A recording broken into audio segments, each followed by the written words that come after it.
រៀងយប់ជ្រៅបន្តិចខណៈពេលដែលលោកតាកំពុងតែតាំងសមាធិនោះលោកតាហាក់ដូចជាឮសំឡេងសត្វខ្លាដែលកំពុងតែដើរសម្ដាំមកកាន់ទីនេះលោកតាក៏បានលើកដៃប្រណម្យហើយចង្អុលឈើច្រត់របស់លោកតាខណៈនោះដែរឈើច្រត់របស់លោកតាបានប្រែក្លាយទៅជាសត្វពស់ដ៏ធំមួយក្បាលខណៈនោះដែរព្រីខ្លាក៏បានប្រែក្រឡាខ្លួនទៅជារូបរាងមនុស្សដែលមានសម្លៀកបំពាក់ពណ៌ខ្មៅហើយបានក្រាបថ្វាយបង្គំលោកតាពីចម្ងាយហើយវាក៏សម្ដៅទៅកាន់ធ្មប់មួយនោះសត្វពស់នោះក៏បានព្យាយាមព្រុសពឹសភ្លើងហើយនឹងប្រយុទ្ធជាមួយនឹងក្រពើមួយនោះផងដែរផ្ដើមសាច់រឿងដំបូងនិយាយពីព្រះសង្ឃទុដងមួយអង្គដែលលោកចេះនៅអាគមគាថាខ្លាំងពូកែពីព្រោះតែលោកធ្លាប់រៀននៅអាគមគាថាទាំងអស់នេះតាំងពីលោកមិនទាន់សាងភ្នោះជាព្រះសង្ឃនៅឡើយនោះទេខណៈនោះដែរលោកកំពុងតែនិមន្តផុតពីជើងភ្នំខ្មោចមកកាន់តំបន់ព្រៃមួយដទៃផ្សេងទៀតដើម្បីផ្សព្វផ្សាយមេត្តាធម៌និងតាំងសមាធិសិលព្រះអង្គមួយអង្គនេះព្រះនាមថាលោកតាឌិនដោយសារតែលោកមានជំងឺប្រចាំកាយផងនោះប៉ុន្តែកន្លងមកលោកធ្លាប់ចេះនៅការផ្សំថ្នាំព្យាបាលរោគគាពាររបស់លោកមួយចំនួនផងដែរប៉ុន្តែទោះជាយ៉ាងណាក៏ដោយការព្យាបាលជំងឺដោយរុក្ខជាតិនៅក្នុងព្រៃហាក់ដូចជាមិនធ្វើឲ្យអាការៈរបស់លោកធូរស្រាលនោះឡើយជំងឺរបស់លោកតែងតែរើម្ដុំកាលផងដែរលុះដើរចុះឡើងនៅក្នុងព្រៃជ្រៅលោកតាក៏ប្រទះឃើញគម្រោងសាកសពជាច្រើនថែមទាំងមានស្បង់ជីវរដាច់រហែករប៉ាត់រប៉ាយពេញដី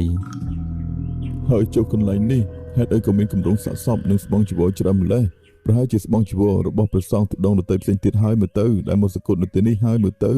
ពិតជាចម្លែកខ្លាំងណាស់លោកតាក៏បានសូត្រធម៌ផ្សាយមេត្តាទៅកាន់សាកសពទាំងអស់នោះសូមឲ្យព្រលឹងវិញ្ញាណរបស់សាកសពទាំងអស់នោះទៅកាន់សុគតិភពផងចុះហើយលោកតាក៏បានបន្តដំណើរទៅមុខបន្តទៀតដើម្បីរកកន្លែងធ្វើសមាធិ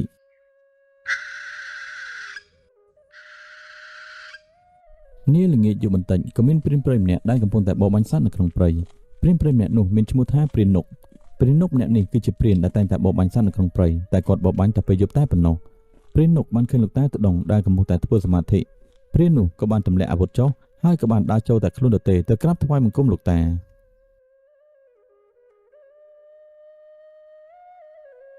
ថ្វាយបង្គំលោកតា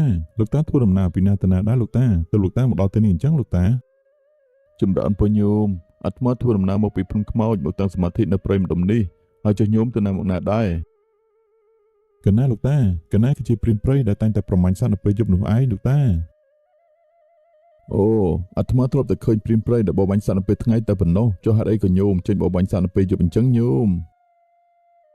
កណាលោកតាកណាគឺជាព្រានព្រៃដែលបរបាញ់សត្វនៅពេលយប់ពីព្រោះថាពេលយប់មានសត្វដែលចេញមករកស៊ីនៅពេលយប់ហើយងាយស្រួលបរបាញ់ជាងពេលថ្ងៃណាលោកតាអូក៏ប៉ុណ្្នឹងអញ្ចឹងទេហើយចុះញោមប្រមាញ់សត្វនៅពេលយប់អញ្ចឹងមិនខ្លាចមានអ្វីមកយីយីទេញោមកណាលោកតាដោយសារតែកណាមានអាគមការពារខ្លួនមួយចំនួនផងដែរដូច្នេះហើយកណាមិនខ្លាចអ្វីទាំងអស់ញោមអើយអាត្មាសុំសួរញោមបន្តិចបានទេនៅព្រៃម្ដុំនោះសុទ្ធតែគម្រោងសាកសពហើយថែមទាំងមានស្បង់ជីវរនិងសម្លៀកបំពាក់ដទៃផ្សេងទៀតផងដែរតើនៅព្រៃនេះមានរឿងអ្វីកើតឡើងទេញោម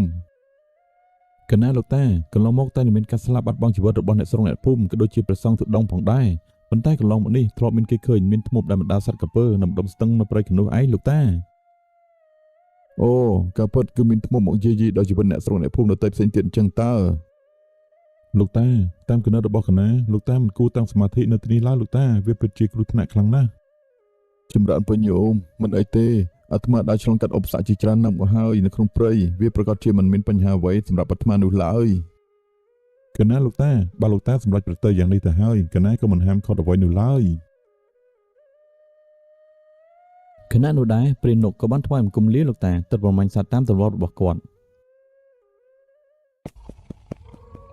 រៀងយប់ជ្រៅបន្តិចខណៈពេលដែលលោកតាកំពុងតែតាំងសមាធិនោះលោកតាហាក់ដូចជាឮសំឡេងសត្វខ្លាដែលកំពុងតែដើរសម្ដាំមកកាន់ទីនេះ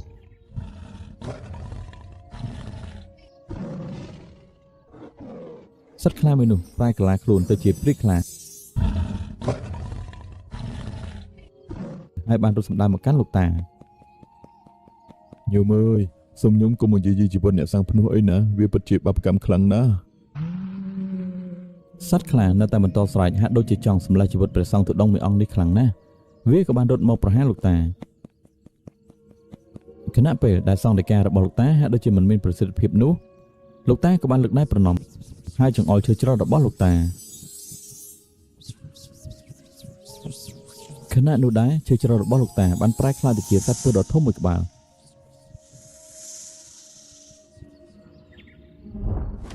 ហើយបានចូលទៅប្រយុទ្ធជាមួយនឹងព្រីខ្លាមួយក្បាលនោះ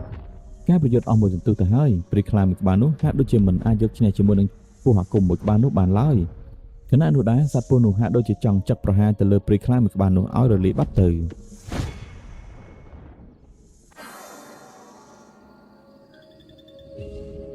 ជប់សិនអាសត្វពស់សុំញោមកុំសម្លាប់គេអីទាំងគេទាំងយើងចង់បានជីវិតរស់រានដូចតែគ្នាទេណែញោមព្រាយញោមមិនអាចយកឈ្នះអាត្មាបានទេសុំញោមត្រឡប់ទៅវិញចុះណាញោម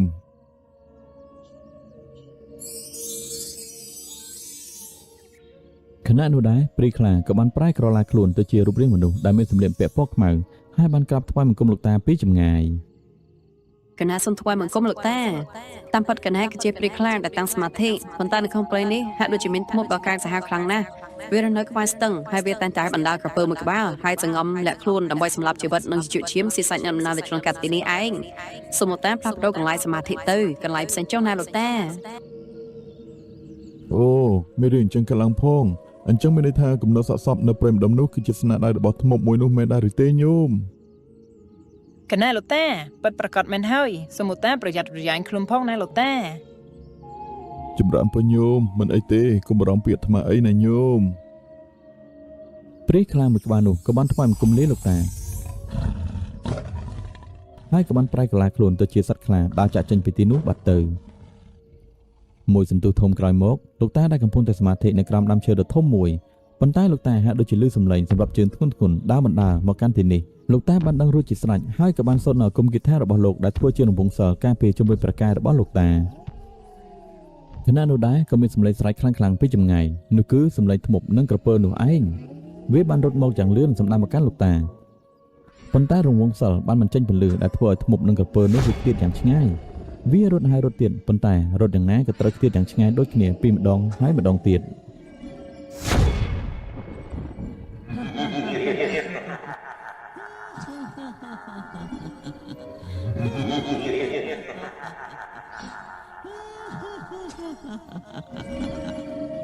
យើលោកសង្ឃនេះពិតជាមានអាគមខ្លាំងពូកែមែនតើញោមអើយញោមគឺជាធ្មប់ដែលគេតែងតែនិយាយតគ្នានោះមែនទេជប់សាំងបាបកម្មទៅញោមអញមិនខ្វល់ថាជាព្រះសង្ឃឬក៏មនុស្សធម្មតានោះឡើយឲ្យតែឆ្លងកាត់ទីនេះគឺជាចំណីរបស់អញទាំងអស់នឹងហើយចុះជីវិតព្រះសង្ឃទុដងមុននោះគឺជាស្នាដៃរបស់ញោមមែនដែរទេញោម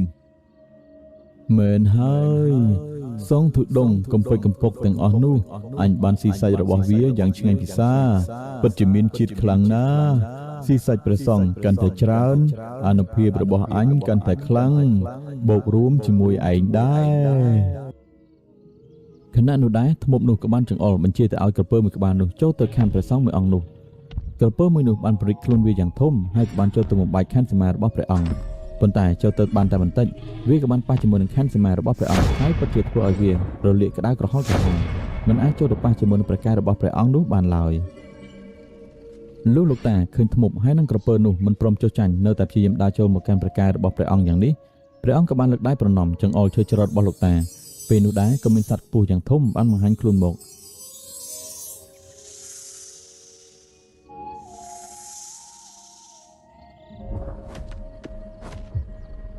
ហើយវាក៏សម្ដៅទៅកាន់ធ្មប់មួយនោះសត្វពស់នោះក៏បានព្យាយាមព្រុសពូជភ្លើងហើយនឹងប្រយុទ្ធជាមួយនឹងក្រពើមួយនោះផងដែរមើលទៅធ្មប់នេះនិងក្រពើនោះហាក់ដូចជាមិនអាចយកឈ្នះជាមួយនឹងមហិទ្ធិឫទ្ធិអាគមរបស់ព្រះសង្ឃទុដងមួយអង្គនេះបានឡើយហើយវាក៏បានធ្វើដំណើរចាក់ចេញពីទីនោះទៅបាបកម្មណាស់ញោមអើយ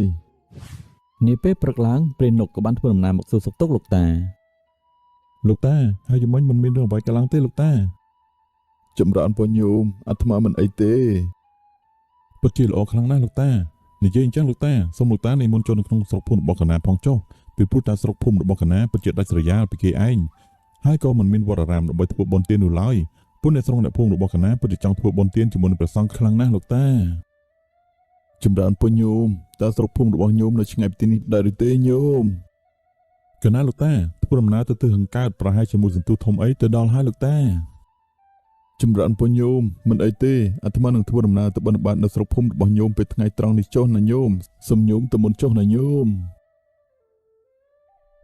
នាពេលថ្ងៃត្រង់លោកតាក៏បាននិមន្តចូលទៅក្នុងស្រុកភូមិអ្នកស្រុកអ្នកភូមិនៅទីនោះពិតជាសប្បាយចិត្តខ្លាំងណាស់លុះឃើញលោកតានិមន្តទៅពួកគេទាំងអស់គ្នាបានយកចង្ហាន់មួយចំនួនប្រគេនទៅដល់លោកតាថ្វាយបង្គំលោកតាពួកកណែពិតជាជឿថ្លាហើយថែមទាំងសប្បាយចិត្តផងដែរដែលឃើញលោកតាព្រមនិមន្តមកបិណ្ឌបាតនៅស្រុកភូមិរបស់កណែយ៉ាងនេះចម្រើនពរញោមទាំងអស់គ្នាអាត្មាពិតជាសប្បាយចិត្តខ្លាំងណាស់នៅពេលដែលឃើញញោមទាំងអស់គ្នាសប្បាយចិត្តរីករាយនឹងការធ្វើបុណ្យធ្វើទានយ៉ាងនេះពិតមែនហើយលោកតាដោយសារតែស្រុកភូមិរបស់ពួកកណានេះនៅឆ្ងាយពីគេឯងហើយក៏មិនមានវត្តអារាមនៅក្បែរនេះផងដែរលោកតាអញ្ចឹងហើយទោះជាពួកកណាមានចិត្តចង់ធ្វើបុណ្យនោះក៏មិនដឹងថាធ្វើបុណ្យធ្វើទានជាមួយអ្នកណាដែរខណៈពេលដែលអ្នកភូមិកំពុងតែនិយាយជាមួយនឹងលោកតានោះក៏មានសម្លេងស្រែកឆាឡោពីចម្ងាយមកកាន់លោកមេភូមិលោកមេភូមិជួយខ្ញុំផងកូនស្រីរបស់ខ្ញុំមិនដឹងជាយ៉ាងម៉េចទេសុកស្រាប់តែប្រកាច់ប្រកិនភ្នែកក្រឡេកក្រឡាប់យ៉ាងម៉េចមិនដឹងទេជីហើយកូនស្រីរបស់ឯងមិនសមមិនដើរធម្មតាសោះនឹងហេតុអីក៏ឥឡូវនេះបែរទៅជាមានរឿងនេះកើតឡើងទៅវិញនេះអត់ដឹងទេលោកមេភូមិអើយ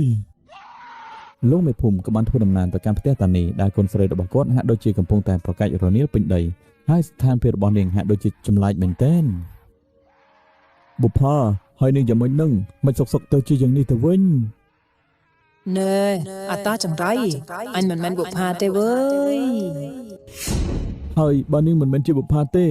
មានតែខ្មោចព្រាយបិសាចមិនដែរទេនឹងអញគឺជាព្រាយអញនឹងយកជីវិតនាងអ្នកនេះទៅធ្វើជាបរិវាររបស់អញហើយណែតាណនណានេះគឺជាព្រាយតើនេះតើហេតុអីក៏វាចូលក្នុងខ្លួនកូនស្រីរបស់ឯងបានយ៉ាងនេះតើមានអ្វីក៏ឡើងទៅនឹងលោកមេភូមិអើយខ្ញុំក៏អត់ដឹងដែរយើអាតាចង្រៃឯងកាប់ដើមឈើជាទីស្នាក់អាស្រ័យរបស់អញហើយហេតុអីក៏ធ្វើមិនដឹងរឿងយ៉ាងនេះអូអាដើមអំពិលកាប់ពីថ្ងៃមុននោះមែនទេតែពេលនោះខ្ញុំមិនឲ្យធូបសុំហើយតាហេតុអីក៏ឯងមិនព្រមទទួលយកយ៉ាងនេះឲ្យអញទទួលយកយ៉ាងម៉េចនោះគឺជាទីស្នាក់អាស្រ័យរបស់អញនឹងកាច់បំបាក់កកូនស្រីរបស់ឯងហើយណែនាងព្រាយហើយនាងឯងចង់មកកាច់កកូនស្រីរបស់គេបានយ៉ាងងាយយ៉ាងនេះមែនទេឯងមិនខ្លាចមានបាបកម្មទេមែនទេសូមនាងប្រណីផងចុះតើនាងត្រូវការអ្វីទៅបើសិនជាចង់ឲ្យអញលើកលែងឲ្យនាងអ្នកនេះនោះសូមពួកឯងសែនសាច់ស្រស់ឈាមស្រស់មួនទាមួយអាទិត្យ2ដងឲ្យបានទៀងទាត់ណាធ្វើខ្ទមនៅក្បែរដើមអំពិលនោះផងចុះយីនេះព្រាយហើយនឹងឯងសុំឲ្យខ្ញុំសែនមួយអាទិត្យ2ដងតើខ្ញុំមានសមត្ថភាពឯណាទៅរកសត្វទាំងអស់នោះមកសែនឲ្យនាងទៅគ្រួសាររបស់ខ្ញុំពិតជាក្រលំបាកខ្លាំងណាស់រកតែសាច់ឆីខ្លួនឯងក៏មិនបានផងមើលទៅនាងព្រាមអ្នកនេះមិននិយាយមិនស្ដាប់គ្នាឡើយមិញលោកតាទៅដងបាននិមន្តមកបិណ្ឌបាតនៅទីនេះហើយលោកតាមិនទាន់និមន្តទៅឆ្ងាយនៅឡើយទេទៅឆាប់ទៅនិមន្តព្រះសង្ឃអង្គនោះមកនេះពេលនោះដែរតាណនក៏បានរត់ទៅនិមន្តលោកតាឲ្យមកកាន់ទីនេះញោមព្រាយអើយកំសាំងបបកម្មទៀតអីណាញោមបើគេកាត់បំឈើមួយដើមនោះហើយសូមញោមទទួលសំណែនបន្តិចបន្តួចហើយទៅរកកន្លែងផ្សេងចុះណាញោមយើលោកតាគ្មានសិទ្ធិអំណាចអ្វីមកនិយាយជាមួយនឹងកណាទេកណាមិនចង់ធ្វើទុកទោសមណែនទៅដល់ព្រះសង្ឃដែរសូមលោកតាកុំមករវល់ជាមួយនឹងរឿងនេះអីញោមអើយញោមអាត្មាជាភិក្ខុសង្ឃអាត្មាមិនចង់កំចាត់កំចាយដល់វិញ្ញាណខ្មោចព្រាយណាមួយឡើយប៉ុន្តែបើញោមនិយាយមិនស្ដាប់គ្នាទៅហើយអាត្មានឹងឲ្យញោមដឹងជាក់ជាមិនខានឡើយខណៈនោះដែរលោកតាក៏បានយកឈើច្រត់របស់លោកតាដាក់កងនៅលើស្មារបស់នាងបុប្ផាហាក់ដូចជាក្តៅក្រហល់ក្រហាយរស់រានជាខ្លាំងហើយក៏បានស្រែកលឺអង្វរទៅកាន់លោកតាសូមប្រណីដល់កណាផងចុះលោកតាកណាឈប់ហើយកណារៀងចាលហើយឥឡូវនេះញោមព្រមចេញពីរូបរាងកាយរបស់ញោមស្រីម្នាក់នេះដែរឬទេនឹងកណាមិនព្រមចាញ់ពីរូបរាងកាយនេះឡើយខណៈពេលនោះដែរព្រាននុកក៏បានធ្វើដំណើរដល់ទីនេះផងដែរលោកតាមិនបាច់ប្រណីទៅដល់ព្រាយដែលចង់យកជីវិតអ្នកស្រុកអ្នកភូមិយើងនេះឡើយលោកតារឿងនេះទុកឲ្យកណាចុះខណៈពេលនោះដែរព្រាននុកក៏បានយកខ្សែអង្កាំទៅពាក់នៅលើកនាងបុប្ផា ហើយគាត់ក៏បានសែបមុនគាថារបស់គាត់ដែលធ្វើឲ្យព្រាហ្មណ៍ក្បាលនោះពិតជាក្តៅក្រហល់ក្រហាយស្ទើរតែដាច់ខ្យល់បាច់ខ្ញាច់រលាយព្រលឹងទៅហើយ សូមប្រណីផងលោកតាកុំកំចាយប្រលឹងខ្ញុំអី ញោមអើយប្រណិតដល់ញៀននិខណ្ឌព្រាយនេះផងចុះទាំងមនុស្សទាំងព្រាយទាំងខ្មោចចង់បានជីវិតរស់រានដូចតែគ្នាទេលោកតាបើសិនជានាងព្រាយម្នាក់នេះព្រមធ្វើតាមសំណើសុំរបស់អ្នកភូមិយើងនេះនាងព្រាយម្នាក់នេះពិតជាអាចត្រឡប់ទៅរកទីជំរកថ្មីបានហើយណែនាងព្រាយតើនាងព្រាយឯងព្រមទទួលសំណែនមន់ស្ងោជាមួយនឹងផ្លែឈើបន្តិចបន្តួចដែលអ្នកភូមិយើងបានថ្វាយទៅឲ្យនាងដែរឬទេនឹង ចាលោកតាខ្ញុំព្រមទទួលហើយសូមដោះលែងខ្ញុំទៅខ្ញុំសន្យាថាខ្ញុំនឹងទៅរកទីជំរកថ្មីមិនមកយាយីមកកាន់អ្នកស្រុកអ្នកភូមិទៀតទេ ពេលនោះនាងបុប្ផាស្រាប់តែសន្លប់បាត់បង់ស្មារតីទៅមួយសន្ទុះក្រោយមកអាការរបស់នាងហាក់ដូចជាធូរស្រាលបន្តិចហើយ លោកតាពិតជាមានអាគមគាថាខ្លាំងប្រការមែន ញោមអើយអាត្មាមានអាគមគាថាដើម្បីតែការពារខ្លួនតែប៉ុណ្ណោះណាញោមអាត្មាមិនដែលប្រើអាគមគាថាទាំងនេះទៅកម្ចាត់កម្ចាយប្រលឹងវិញ្ញាណខណ្ឌខ្មោចព្រាយណាមួយឡើយវាពិតជាមានបាបកម្មខ្លាំងណាស់ញោម លោកតាសូមលោកតាស្នាក់ស្រ័យនៅក្បែរភូមិស្រុករបស់យើងមួយយប់ផងចុះ អាត្មានឹងធ្វើសមាធិនៅក្បែរភូមិស្រុករបស់ញោមមួយថ្ងៃទៅចុះណាញោមប៉ុន្តែអាត្មាមិនមានបំណងស្នាក់ស្រ័យនៅក្នុងផ្ទះរបស់អ្នកស្រុកអ្នកភូមិណាមួយឡើយដូច្នេះហើយអាត្មានឹងធ្វើសមាធិនៅក្រោមដើមឈើនៅក្បែរភូមិទៅចុះណា លុះថ្ងៃស្អែកឡើងអ្នកស្រុកអ្នកភូមិបានយកចង្ហាន់ទៅប្រគេនទៅដល់លោកតាដោយចិត្តជ្រះថ្លាជាទីបំផុត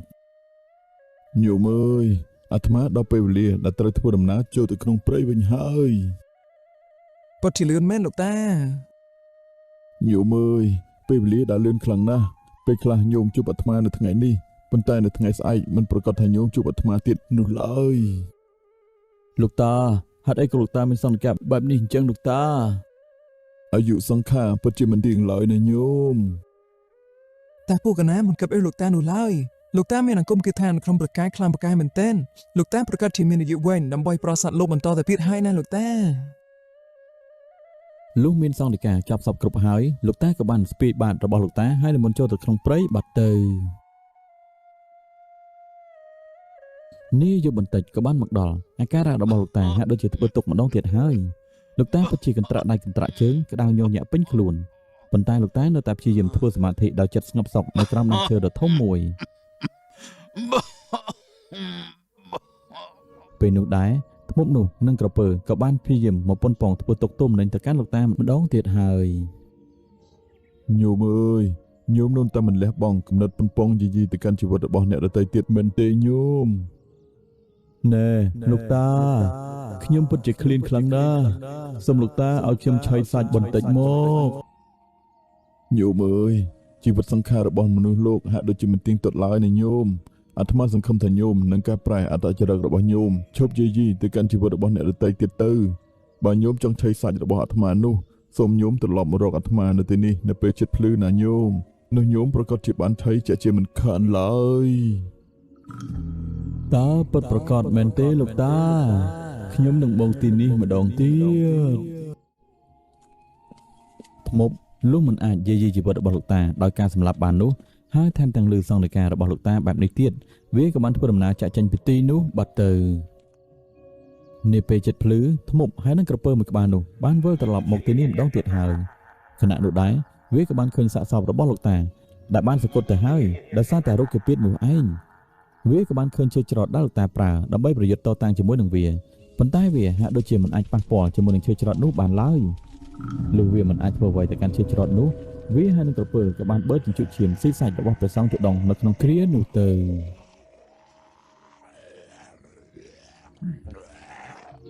អញខានស៊ីសាច់ព្រះសង្ឃជាយូរណាស់មកហើយពិតជាឆ្ងាញ់ខ្លាំងណាស់លុះវាបានស៊ីសាច់ព្រះសង្ឃហើយវាក៏បានធ្វើដំណើរចាក់ចេញពីទីនេះទៅនិយាយពីព្រៃខ្លាឯនេះវិញវាក៏បានធ្វើដំណើរមកកាន់ទីនេះ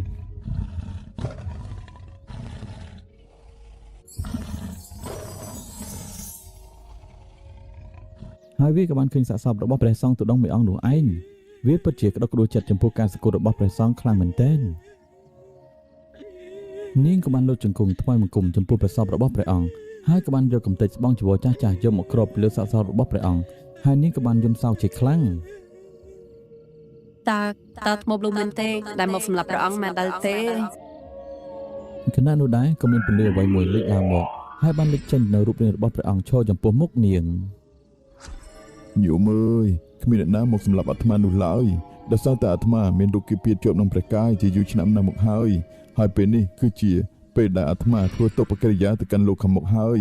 ប៉ុន្តែសូមញោមរក្សាសិលលះបង់នូវភាពកាចសាហាវនោះញោមប្រកាសជារក្សាសិលដោយចិត្តស្ងប់សុខហើយញោមប្រកាសជាអាចចាក់ចេញពីកម្មពីវេរាទាំងពួងនៅក្នុងចិត្តនេះជាក់ជាមិនខានឡើយសូមញោមបន្តរក្សាសិលតាំងសមាធិដោយល្អផងចុះ ព្រាយខ្លាលោកបានស្ដាប់សង្ឃដីការបស់ព្រះអង្គហើយនាងក៏បានក្រាបថ្វាយបង្គំលោកតាហើយលោកតាក៏បានរលាយប្រលឹងទៅជាផ្សែងបាត់ទៅការស្រែកឃ្លានរបស់ធ្មប់មួយនេះបានកាត់ឡើងម្ដងទៀតហើយវាក៏បានមកកន្លែងសមាធិរបស់លោកតាម្ដងទៀតដើម្បីទៅប៉ះឈើច្រត់របស់លោកតាផងដែរប៉ុន្តែវានៅតែមិនអាចប៉ះពាល់បានដដែលយីព្រះសង្ឃអង្គនេះពិតជាមានឫទ្ធិបារមីខ្លាំងមែនទោះជាលោកសគត់ទៅហើយតែមិនអីទេបើសិនជាអញត្រឡាខ្លួនទៅជាព្រះសង្ឃមួយអង្គទៀតចូលទៅក្នុងភូមិនោះប្រកាសជាជញ្ជក់ឈាមស៊ីសាច់ស្រស់របស់អ្នកភូមិស្រុកនោះជាក់ជាមិនខានឡើយនាពេលនោះដែរធ្មប់នោះក៏បានចូលទៅសន្ធិនក្នុងសាកសមរូបរាងកាយរបស់លោកតាហើយវាក៏បានប្រែកន្លែងខ្លួនទៅជាព្រះសង្ឃអង្គចាស់មួយផ្សេងទៀតហើយក៏បានធ្វើដំណើរចាក់ចេញពីទីនោះបាត់ទៅ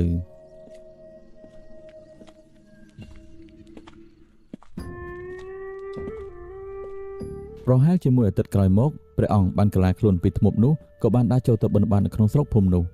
អ្នកស្រុកនៅភូមិនៅទីនោះពិតជាសប្បាយចិត្តយ៉ាងខ្លាំងដែលបានឃើញព្រះសង្ឃអង្គចាស់ថ្មីមួយអង្គទៀតបាននិមន្តចូលមកក្នុងស្រុកភូមិរបស់ពួកគេ ក្រាបថ្វាយបង្គំលោកតាសូមលោកតាទទួលយកចង្ហាន់ដែលពួកកណែបានរៀបចំប្រគិនថ្វាយទៅដល់លោកតាផងចុះ ចម្រើនពរញោម ពួកកណែពិតជាមានទឹកចិត្តជ្រះថ្លាខ្លាំងណាស់លោកតា លោកតាសូមលោកតាស្នាក់នៅនិងធ្វើសមាធិនៅក្បែរភូមិស្រុករបស់កណាមួយរយៈធំផងចុះពួកកណាពិតជាចង់ធ្វើបុណ្យធ្វើទានជាមួយនឹងព្រះសង្ឃខ្លាំងណាស់ មែនហើយលោកតាភូមិស្រុករបស់កណាពិតជាសប្បាយចិត្តនឹងការធ្វើបុណ្យទានខ្លាំងណាស់ហើយពួកកណាពិតជាសប្បាយចិត្តនៅពេលដែលឃើញភិក្ខុសង្ឃនិមន្តមកដល់ទីនេះម្ដងម្កាលសូមលោកតាកុំប្រកែកអីចម្រើនពរញោមទាំងអស់គ្នាអាត្មានឹងស្នាក់នៅទីនេះឲ្យបានយូរតាមដែលអាចធ្វើបានកុំបារម្ភអីណា ព្រាននុកនិងអ្នកភូមិផ្សេងទៀតបានជជែកពិភាក្សាជាមួយនឹងលោកតាពីរឿងធម៌វិន័យហើយនិងរឿងរ៉ាវមួយចំនួនក្នុងព្រះពុទ្ធសាសនាប៉ុន្តែព្រះសង្ឃអង្គនេះហាក់ដូចជាមិនដឹងមិនឮចំពោះរឿងអ្វីដែលតាក់ទងជាមួយនឹងព្រះពុទ្ធសាសនានិងធម៌វិន័យនោះឡើយព្រាននុកពិតជាចម្លាស់ចិត្តជាខ្លាំងព្រោះតែភិក្ខុសង្ឃជាច្រើនដែលមកទុដងនៅតាមព្រៃជ្រៅជ្រៅតែងតែដឹងពីធម៌វិន័យយ៉ាងជាក់ច្បាស់ប៉ុន្តែបើជាព្រះសង្ឃអង្គនេះហាក់ដូចជាមិនដឹងអ្វីសោះនោះឡើយប៉ុន្មានយប់ក្រោយមកមានសត្វចិញ្ចឹមងាប់ជាហូរហែមានទាំងឆ្កែមានទាំងមាន់ទារបស់អ្នកភូមិដែលធ្វើឲ្យមានការភ្ញាក់ផ្អើលទៅដល់អ្នកស្រុកអ្នកភូមិជាខ្លាំងពួកគេក៏បានធ្វើដំណើរមករកព្រះសង្ឃទុដងឲ្យជួយលោកតាសូមលោកតាជួយប្រមាណមើលអំពីការងាប់សត្វចិញ្ចឹមនៅក្នុងភូមិនេះបន្តិចមើលវាចេះតែងាប់ជារៀងរាល់យប់យ៉ាងនេះពិតជាចម្លែកមែនទែនព្រះសង្ឃអង្គនេះធ្វើជារាប់ដៃរាប់ជើងប្រមាណមើលហើយបានមានសង្ឃដីកាថា ញោមអើយប្រហែលជាមានសត្វឆ្កែចចកឬក៏សត្វខ្លាវាធ្វើដំណើរមកកាន់ទីនេះខំសម្លាប់សត្វចិញ្ចឹមហើយមើលទៅសូមញោមមានការប្រុងប្រយ័ត្នផង អ្នកភូមិលោកបានស្ដាប់សង្ឃដីការបស់លោកតាហើយហាក់ដូចជាមិនអស់ចិត្តចំពោះការងាប់សត្វចិញ្ចឹមរបស់ពួកគេនោះឡើយហើយពួកគេក៏បានបង្កើនការប្រុងប្រយ័ត្នដោយការត្រៀមកំបិតពូថៅកំបិតផ្គាក់ត្រៀមចាំមើលក្រែងសត្វសាហាវណាមួយធ្វើដំណើរចូលមកដល់ទីនេះ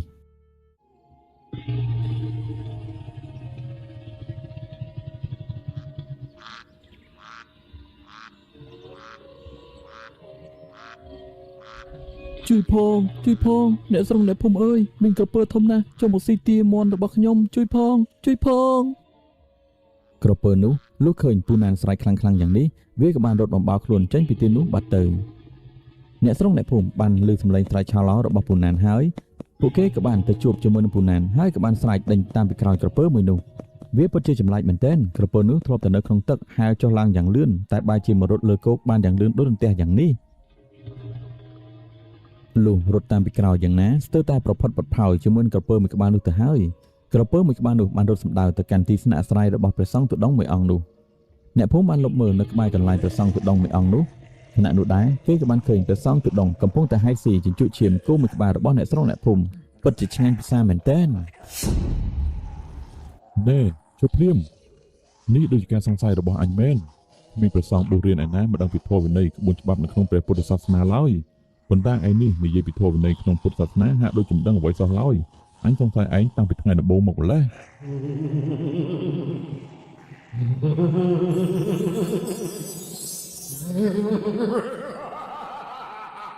បាទឯងដឹងហើយពិតជាល្អខ្លាំងណាស់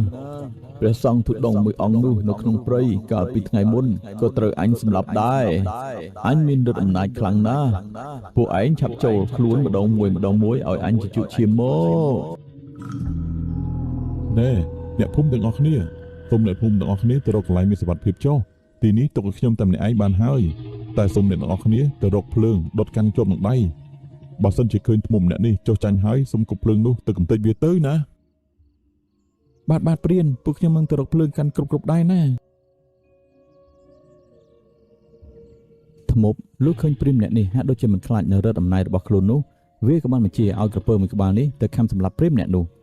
ព្រាននុកដែលបានកាន់ជាចរត់របស់លោកតាទុដងព្រោះតាព្រានបានដឹងពីការសង្កត់របស់លោកតាទុដងមួយអង្គនោះឯងហើយលោកក៏បានទៅសំពះសុំជួយចរត់នោះមកកម្ចាត់ធ្មប់មួយក្បាលនេះព្រានក៏បានលើកដៃប្រណម្យហើយចង្អុលជួយចរត់របស់គាត់នៅពេលនោះដែរក៏មានសត្វពស់ដ៏ធំបានលេចឡើងមកហើយវាក៏បានចូលទៅប្រយុទ្ធជាមួយនឹងក្រពើការប្រយុទ្ធដ៏ស្វាស្វែងរវាងក្រពើហើយនឹងសត្វពស់បានខំគ្នាចលឡើងនោះពិតជាមិនអាចធ្វើអ្វីទៅកាន់ពស់អាគមដែលនិមិត្តចេញពីជាចរត់នោះបានឡើយពស់អាគមមួយក្បាលនោះក៏បានក្រវត់ក្រវែងក្រពើមនុស្សឲ្យខ្ចាត់ខ្ចាយប្រលឹងញៀនហើយរលាយបាត់ទៅ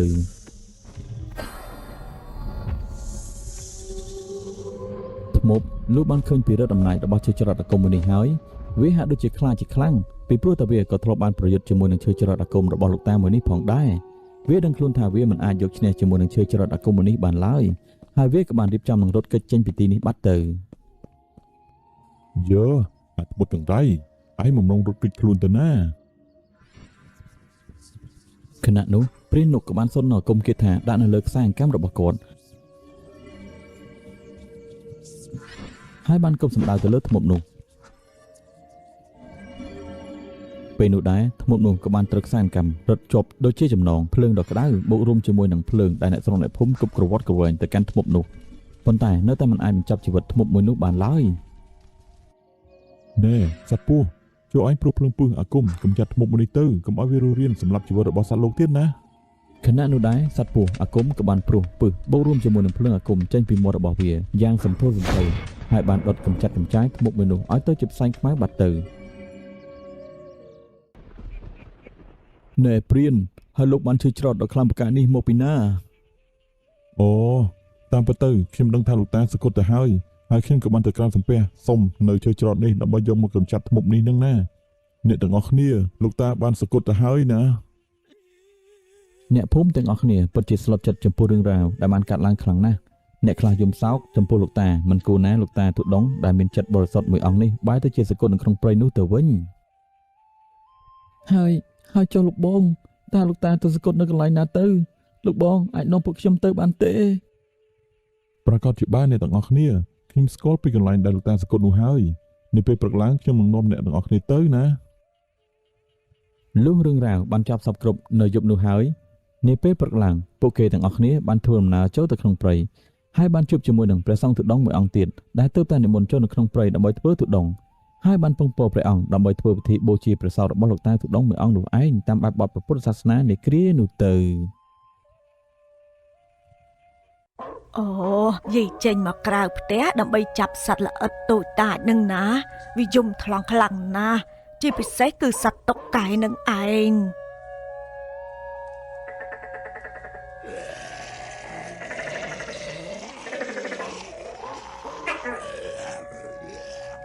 អ្នកទាំងពីរពិតជាភ័យខ្លាចតក់ស្លុតចំពោះរឿងហេតុដែលបានកាត់ឡើងជាខ្លាំងពួកគាត់ក៏បានរត់ចេញទៅប៉ុន្តែពួកគាត់រត់មិនទាន់បានប្រមាណផងក៏បានជួបជាមួយនឹងចៅស្រីរបស់លោកយាយម្នាក់ទៀតលោកអង្គតាពីតាណែចាំខ្ញុំផងហើយអ្នកណាដែលមានឫទ្ធិអំណាចខ្លាំងយ៉ាងនេះឆាប់ចេញមកនិយាយពីប្រុសពីរនាក់ដែលកំពុងទៅធ្វើដំណើរទៅក្នុងតំបន់ទីតីដទៃផ្សេងទៀតដើម្បីលក់ឱសថបុរាណឬឈើថ្នាំបុរាណរបស់គាត់ប៉ុន្តែគាត់បានឆ្លងកាត់នៅក្នុងព្រៃជ្រៅមួយកន្លែងប៉ុន្តែអ៊ំម៉ាញគឺជាមនុស្សដែលខ្លាចខ្មោចជាទីបំផុតរីឯអ៊ំម្នាក់ទៀតឈ្មោះថាអ៊ំសេងគាត់គឺជាមនុស្សម្នាក់ដែលមានចិត្តក្លាហាន គាត់មិនដែលខ្លាចសំបីតែខ្មោចព្រាយណាមួយឡើយប៉ុន្តែអ្វីដែលគាត់ខ្លាចនោះគឺប្រពន្ធរបស់គាត់តែម្នាក់គត់ពីព្រោះតែប្រពន្ធរបស់គាត់ការជាងសត្វខ្លាទៅទៀតលុះធ្វើដំណើរយូរទៅអ៊ំម៉ាញហាក់ដូចជាអស់កម្លាំងគិតថារកកន្លែងសម្រាប់បន្តិចណែអាសេញជួយដល់ព្រៃជ្រៅហើយនេះមើលទៅហាក់ដូចជារហិតរហាយអស់កម្លាំងខ្លាំងណាស់វើយតោះរកកន្លែងអង្គុយឆេះបាយបន្តិចអីមែនហើយអញក៏មានអារម្មណ៍ចឹងដែរពួកគាត់ទាំងពីរបានអង្គុយនៅក្រោមដើមឈើដ៏ធំមួយឆេះបាយយ៉ាងឆ្ងាញ់ពិសានៅក្នុងបង្វេចរបស់គាត់ដែលបានខ្ចប់មកខណៈនោះដែរគាត់ក៏បានលើសំឡេងយ៉ាងចម្លែកដែលស្រាយចេញពីដើមឈើដ៏ធំមួយនៅម្ដុំនោះដែលពិតជាគួរឲ្យខ្លាចមែនទែនណែអាសេញសំឡេងគួរខ្លាចណាស់វើយជីអានេះអញខ្លាចសម្លេងហ្នឹងមែនមើលតែខ្លាចស្អីទៅហើយនេះគ្រាន់តែជាសម្លេងខ្លាញ់ស្រាក់ទេណាមិនមែនខ្មោចណាអញខ្លាចធ្វើអី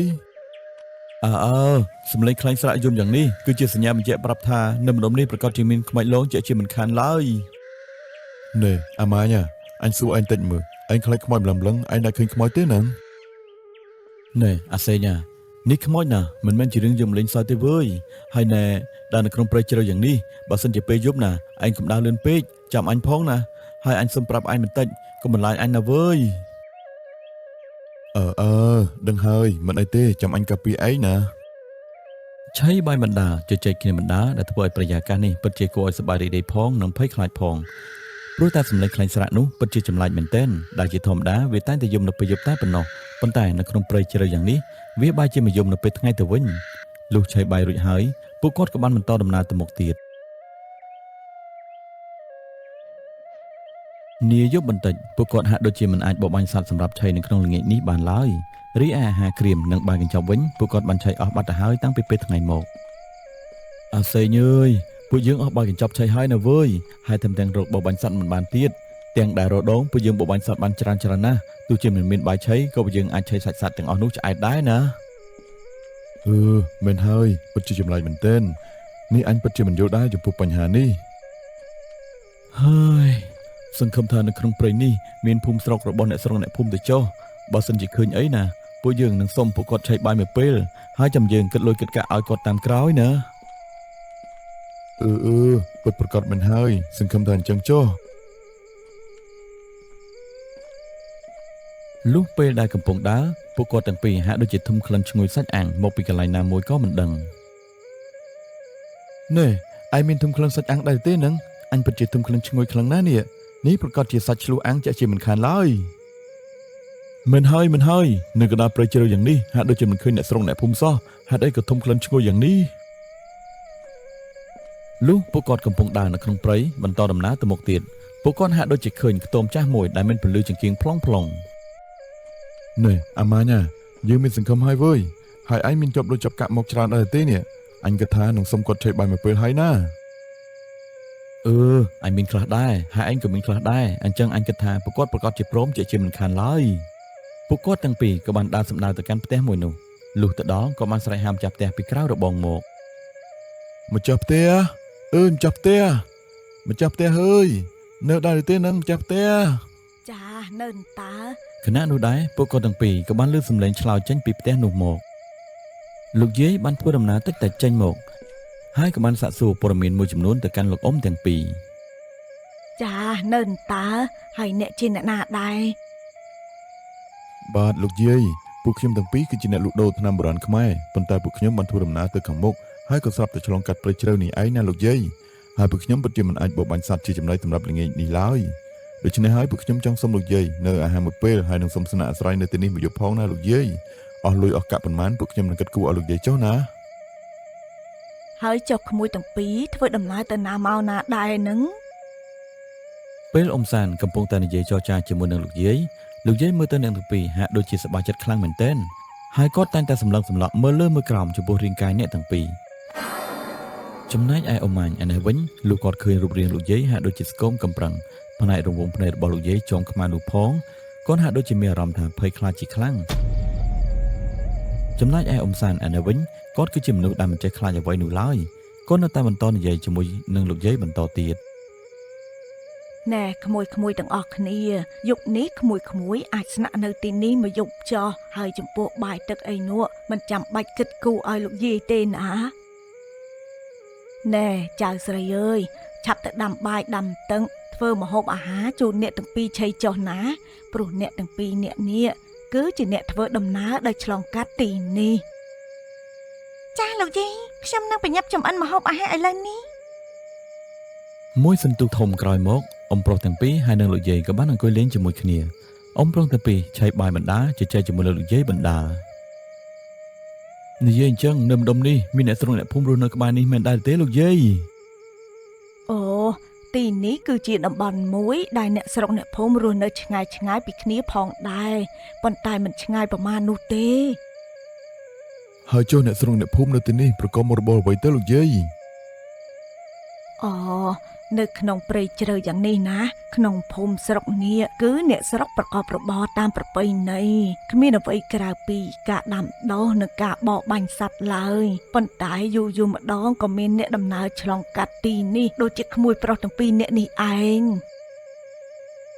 បាទលោកយាយពួកខ្ញុំស្មានតែពួកខ្ញុំត្រូវដាច់ពូននៅក្នុងយប់នេះហើយប៉ុន្តែជាសំណាងល្អដែលពួកខ្ញុំជួបជាមួយនឹងលោកយាយដែលមានចិត្តល្អយ៉ាងនេះ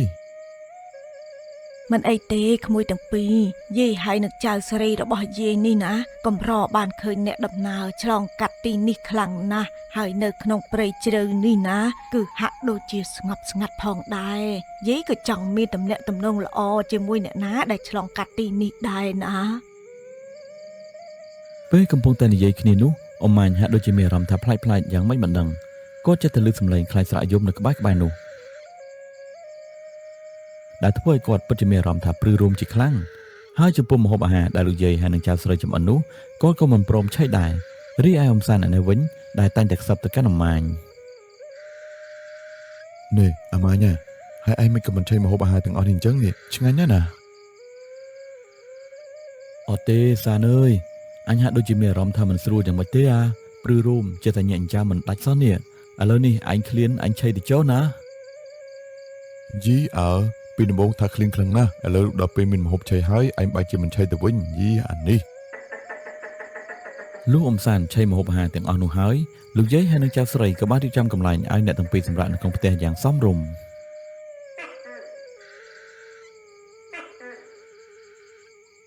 ខណៈពេលដែលអ៊ំទាំងពីរកំពុងតែសម្រាននោះពួកគាត់ចេះតែលើសំឡេងខ្លែងស្រាក់សត្វល្អិតតូចតាចយំហើយថែមទាំងមានសំឡេងតកែផងដែរយីហើយយប់នេះសំឡេងសត្វល្អិតសត្វតកែយំអីក៏ខ្លាំងម្ល៉េះណោះជាពិសេសសំឡេងខ្លែងស្រាក់នោះឯងណែអាម៉ាញ៉ាកុំគិតច្រើនពេកវើយដេកទៅស្អែកប្រញាប់ធ្វើដំណើរទៅមុខទៀតណាអញប្រុងដេកដែរនឹងតែដេកមិនលក់សោះនេះមិនអីទេអញដេកមិនចុះអ៊ំសានគឺជាមនុស្សដែលមិនចេះខ្លាចផងនោះគាត់ដេកសមុកលងលក់យ៉ាងស្រួលចំណែកឯអ៊ំម៉ាញ់ឯនេះវិញគាត់ចេះតែខំបិទភ្នែកដែរតែដេកមិនលក់សោះគាត់ក៏បានសម្លឹងមើលទៅក្រៅបង្អួចផ្ទះហើយគាត់ក៏បានឃើញលោកយាយម្នាក់ដែលកំពុងតែដើរទៅកើមនៅខាងក្រៅផ្ទះលោកយាយម្នាក់នោះដើរទៅដើរមកហើយមាត់របស់គាត់កំពុងតែទំពាអ្វីក៏មិនដឹងអ៊ំម៉ាញ់មិនអស់ចិត្តទេគាត់ក៏បានធ្វើដំណើរចេញទៅខាងក្រៅផ្ទះលោកយាយហើយលោកយាយមិនសម្រានទេអីហេតុអីក៏លោកយាយដើរនៅខាងក្រៅផ្ទះនៅពេលយប់ជ្រៅយ៉ាងនេះហើយលោកយាយកំពុងតែកាន់អ្វីនឹងនៅក្នុងដៃនោះអូយាយចេញមកក្រៅផ្ទះដើម្បីចាប់សត្វល្អិតតូចតាចនឹងណាវាយំខ្លាំងណាស់ជាពិសេសគឺសត្វតុកកែនឹងឯង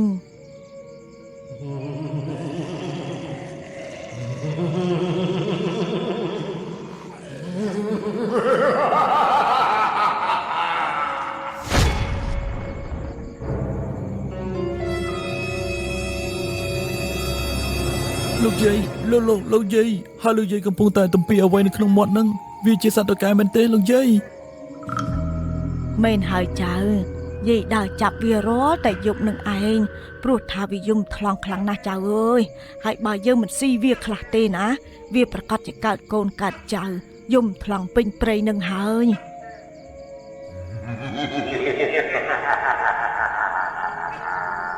បន្ទាប់ពីនិយាយចប់ហើយនោះលោកយាយក៏បានក្រឡាខ្លួនទៅជាព្រាយយាយចាស់ម្នាក់ដែលមើលទៅគួរឲ្យខ្លាចមែនទែន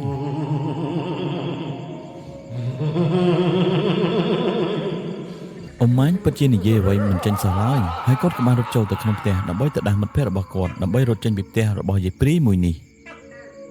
អាសានអើយអាសានភ្ញាក់ឡើងវើយភ្ញាក់ឡើង អាម៉ាញអើយហើយឯងស្រែកលោឡាខ្លាំងម្ល៉េះវើយអញកំពុងតែដេកឆ្ងាញ់ផងនេះណែអាសាណាឯងមិនដឹងទេថានេះគឺជាផ្ទះខ្មោចណាវើយបើឯងមិនជឿទេនោះឯងសម្លឹងមើលទៅក្រៅបង្អួចនោះទៅខណៈនោះដែរអ៊ំសានព្យាយាមសម្លឹងមើលទៅក្រៅបង្អួចដែរប៉ុន្តែហាក់ដូចជាមិនឃើញអ្វីសោះឡើយប៉ុន្តែមួយសន្ទុះក្រោយមកបែរជាឃើញលោកយាយម្នាក់នេះមកនៅក្បែរបង្អួចដែលធ្វើឲ្យគាត់ពិតជាភ្ញាក់ជាខ្លាំងណែអាម៉ាញនេះគឺជាខ្មោចតើវើយអញជឿហើយតោះយើងយកបំពេញរត់ទៅយើង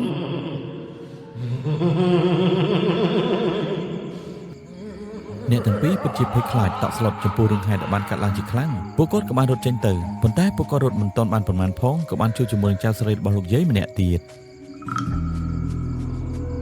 លោកអ៊ំតាពីតើណែចាំខ្ញុំផង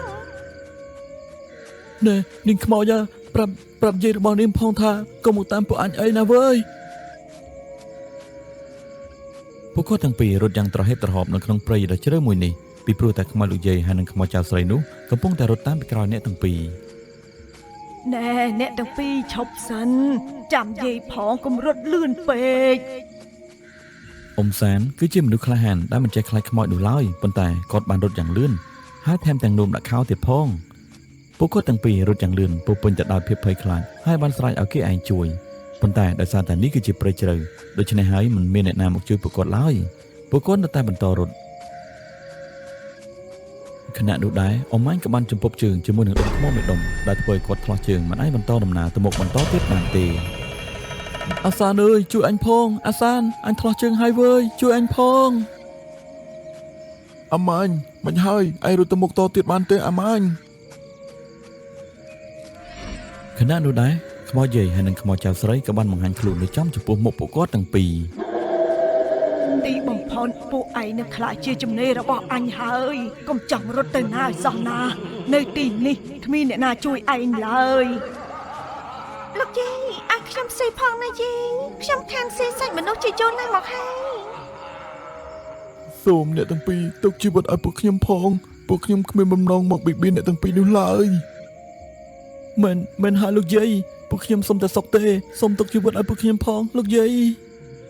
មិនបានទេអ្នកដែលឆ្លងកាត់នៅទីនេះគឺជាចំណេររបស់អញតែទាំងអស់នឹងយកនេះពួកឯងត្រូវតែស្លាប់ខណៈនោះដែរខ្មោចយាយហើយនិងចៅស្រីក៏បានលងម្លាញអ្នកទាំងពីរប៉ុន្តែអ៊ំទាំងពីរនៅតែបន្តស្រែកឲ្យគេឯងជួយប៉ុន្តែខណៈនោះហាក់ដូចជាមានពលឺអ្វីម្យ៉ាងដែលធ្វើឲ្យខ្មោចយាយនិងចៅស្រីនោះមិនអាចប៉ះពាល់ទៅដល់អ្នកទាំងពីរបាននោះឡើយ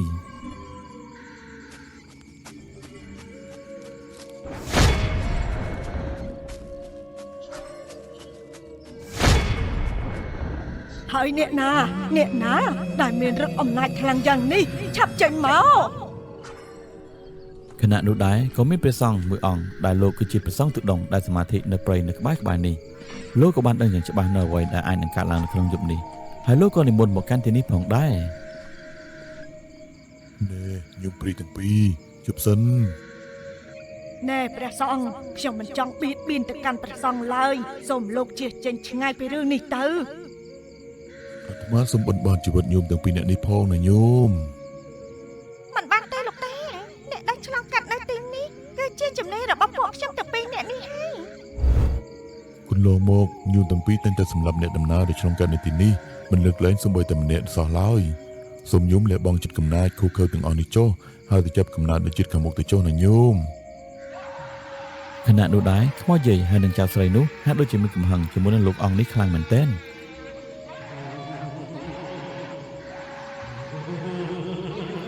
ពួកគេបានរត់ចូលទៅប្រហារចំពោះលោកសង្ឃអង្គនេះប៉ុន្តែព្រះសង្ឃអង្គនេះបានសូត្រអាគមគាថាបង្កើតចេញជាខ្សែអាគមការពារចំពោះខ្លួនលោកខ្មោចទាំងពីររត់ហើយរត់ទៀតប៉ុន្តែមិនអាចប៉ះពាល់ចំពោះខ្លួនលោកបានឡើយ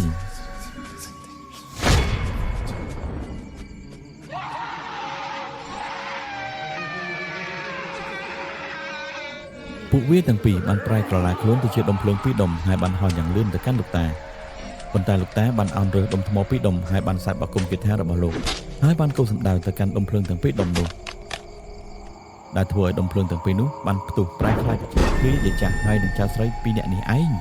ខ្មោចចៅស្រីហើយនឹងខ្មោចយាយបានស្រែកយ៉ាងក្តៅក្រហល់ក្រហាយរស់រាលពេញខ្លួន លោកតាសូមបណៃដោះខ្ញុំនឹងចៅស្រីផងណាលោកតាពួកខ្ញុំរៀងចាលហើយមិនហើយលោកតាពួកខ្ញុំរៀងចាលហើយពួកខ្ញុំមិនបៀតបៀនលោកតាទៀតនោះទេ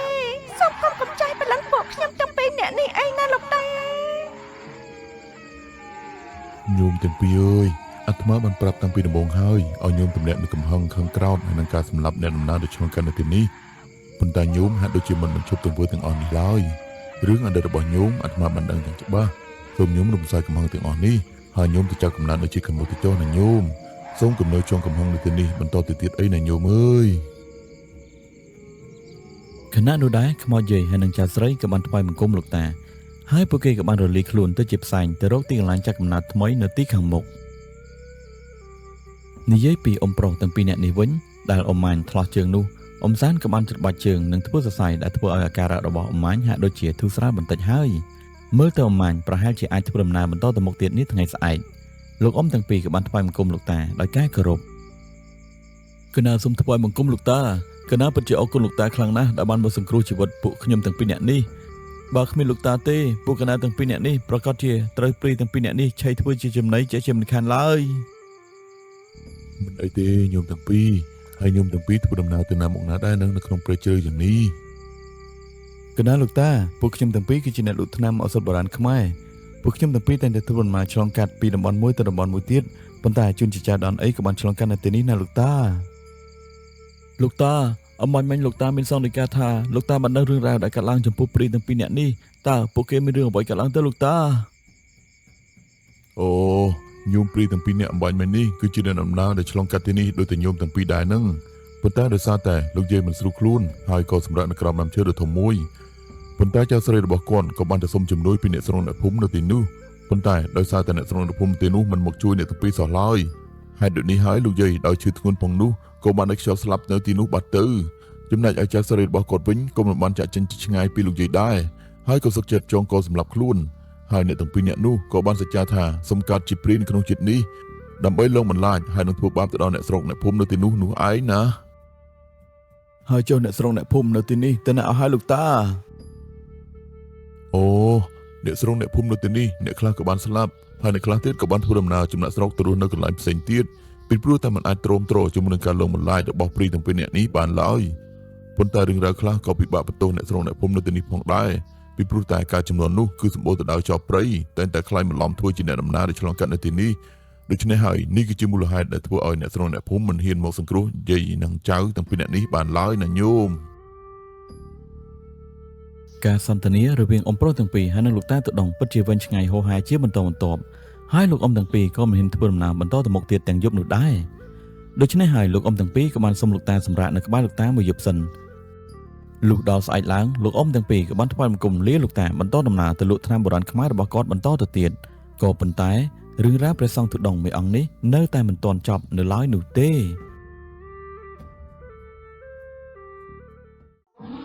យៈមួយនេះមានមិត្តយ៉ាងធំហើយក៏បានចាប់ក្រវ៉ាត់សត្វគុំរបស់គ្រូអាគមមួយនេះឲ្យខ្ទាតចេញយ៉ាងឆ្ងាយ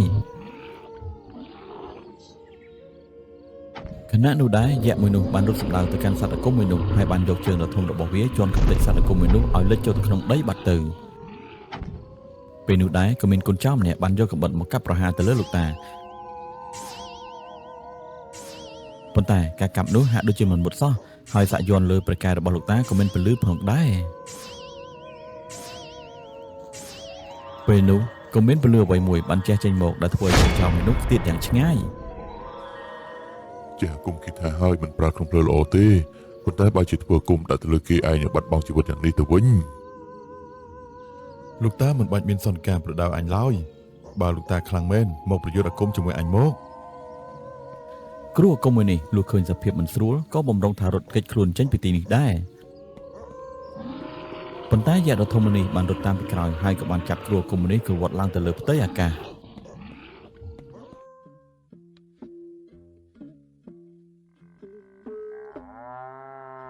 នៅក្នុងសាច់រឿងនេះនិយាយអំពីក្រុមដង្ខៅមួយក្រុមដែលកំពុងតែធ្វើដំណើរឆ្លងកាត់នៅក្នុងព្រៃជ្រៅមួយនេះ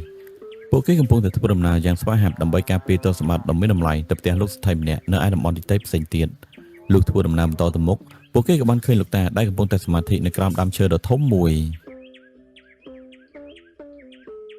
ក្រាបថ្វាយបង្គំលោកតាតើលោកតាមកសមាធិនៅទីនេះយូរហើយមែនទេលោកតា ចម្រើនពញោមអាត្មាមកសមាធិនៅទីនេះអស់រយៈពេលជាយូរណាស់មកហើយ លោកតាមុនលោកតានិមន្តមកដល់ទីនេះតើលោកតាធ្វើដំណើរមកពីណាដែរលោកតា ចម្រើនពញោមអាត្មាមានស្រុកកំណើតនៅខេត្តកណ្ដាលឯណោះប៉ុន្តែដោយសារតែអាត្មាគឺជាព្រះសង្ឃទិដងដែលតែងតែដើរត្រាចរនៅក្នុងព្រៃជ្រៅជ្រៅដើម្បីផ្សាយមេត្តាធម៌និងធ្វើសមាធិអញ្ចឹងហើយបានជាអាត្មាមកដល់ទីនេះណាញោមណែនិយាយអញ្ចឹងណាញោមតើញោមធ្វើដំណើរទៅណាមកណាដែរហ្នឹង កណាលោកតាពួកខ្ញុំគឺជាអ្នកដែលធ្វើដំណើរឆ្លងកាត់ទីនេះទៅកាន់ផ្ទះលោកសិទ្ធិដើម្បីយកទ្រព្យសម្បត្តិដ៏មានតម្លៃប្រគល់ទៅជូនលោកសិទ្ធិណាលោកតា អូអញ្ចឹងពិតជាល្អខ្លាំងណាស់ញោមអាត្មាក៏ថាចង់ធ្វើដំណើរបន្តទៅមុខទៀតដែរពីព្រោះថាសមាធិនៅទីនេះអស់រយៈពេលមួយរយៈធំទៅហើយអាត្មាចង់ធ្វើដំណើរទៅខាងមុខដើម្បីទៅរកមើលកន្លែងសមាធិដទៃផ្សេងទៀតណាញោម ពិតជាល្អខ្លាំងណាស់លោកតាអាចរួមដំណើរជាមួយនឹងពួកខ្ញុំបានណាលោកតាគ្រាន់តែឮថាលោកតានឹងរួមដំណើរជាមួយនឹងអ្នកទាំងអស់គ្នានោះពួកគេពិតជាសប្បាយចិត្តជាខ្លាំងហើយពួកគេក៏បានរៀបចំដំណើរចេញទៅមុខបន្តទៀតអ៊ំច័ន្ទគឺជាចាស់ទុំនៅក្នុងក្រុមនេះគាត់ក៏ធ្លាប់ជាអតីតកូនសិស្សលោកនៅក្នុងវត្តមួយផងដែរហើយគាត់ក៏បានពិភាក្សាជាមួយនឹងនីហើយបានយកទឹកតែទៅប្រគេនទៅដល់លោកតា លោកតាកណាបានចង់ទៅតែមកប្រគេនលោកតា ញោមអើយធ្វើដំណើរផ្លូវឆ្ងាយយ៉ាងនេះនៅឆ្លៀតឆ្លងទៅតាមមកប្រគិនអាត្មាទៀតពិតជាលំបាកដល់ញោមហើយ មិនអីទេលោកតាដោយសារតែពួកខ្ញុំនៅសល់របស់របរមួយចំនួនដើម្បីឆុងទឹកហើយនឹងអាហារគ្រីមខ្លះផងដែរប៉ុន្តែពួកកណាគឺជាមនុស្សសាមញ្ញធម្មតាដែលឆេះបាយនៅពេលល្ងាចចំអាតក្រពះចំណែកឯលោកតាវិញគឺជាព្រះសង្ឃដែលមិនអាចឆានអាហារនៅពេលល្ងាចបានឡើយមិនមានអ្វីទ្រពក្រពះនោះឡើយប្រកាសជាឃ្លានជាមិនខានឡើយណាលោកតា ពិតជាប្រពៃណាស់ញោមដែលចេះយកសុខទុក្ខរបស់ព្រះសង្ឃយ៉ាងនេះ លោកអ៊ំច័ន្ទដែលបានជជែកជាមួយព្រះសង្ឃអស់មួយសន្ទុះធំទៅហើយពួកគេក៏បានថ្វាយបង្គំលោកតាចេញទៅនិយាយពីគុណចៅរបស់នីឯនេះវិញដែលកំពុងតែនាំគ្នាឆេះបាយយ៉ាងឆ្ងាញ់ពិសាពួកគេក៏បានលើកសម្លេងខ្លាំងៗស្រែកចេញពីព្រៃនៅឯទិសខាងលិចណែអានេះដំណើរទាំងឡាយបើពួកឯងចង់មានជីវិតនោះពួកឯងឆាប់ចេញពីទីនេះទៅហើយទុករបស់ទ្រព្យដែលមានតម្លៃទាំងអស់នេះនៅទីនេះហើយ ហើយអ្នកណាហ្នឹងពួកឯងជាចោរមែនទេ បើឯងនឹងហើយឯងឆាប់នាំគ្នាចេញពីទីនេះទៅណាចេញតែខ្លួនបានហើយទុករទេះទ្រព្យសម្បត្តិនៅទីនេះហើយណែអាក្រុមចៅចង្រៃពួកអញគឺជាអ្នកការពារទ្រព្យសម្បត្តិទាំងអស់នេះពួកអញមិនចេញទៅណាឡើយបើឯងចិត្តសឿងឯងឆាប់ចេញមកខណៈនោះដែរក្រុមចៅក៏បានបង្ហាញខ្លួនមកហើយពួកគេទាំងសងខាងកំពុងតែចរចាគ្នាមិនត្រូវសោះឡើយមេចៅក៏បានបញ្ជាឲ្យកូនចៅរបស់គេយកអាវុធទៅកាប់ប្រហារទៅលើក្រុមអ្នកការពារទ្រព្យសម្បត្តិទាំងអស់នោះ ណែអ្នកទាំងអស់គ្នាឆាប់លើកអាវុធកាន់គ្រប់ដៃហើយចូលទៅប្រយុទ្ធជាមួយនឹងពួកវាទៅ ខណៈនោះដែរក៏មានការប្រយុទ្ធតតាំងរវាងក្រុមចៅហើយនិងក្រុមរបស់នីការប្រយុទ្ធជាមួយគ្នាអស់រយៈពេលយ៉ាងយូរប៉ុន្តែក្រុមរបស់នីហាក់ដូចជាមិនអាចយកឈ្នះជាមួយនឹងក្រុមចៅនោះបានឡើយ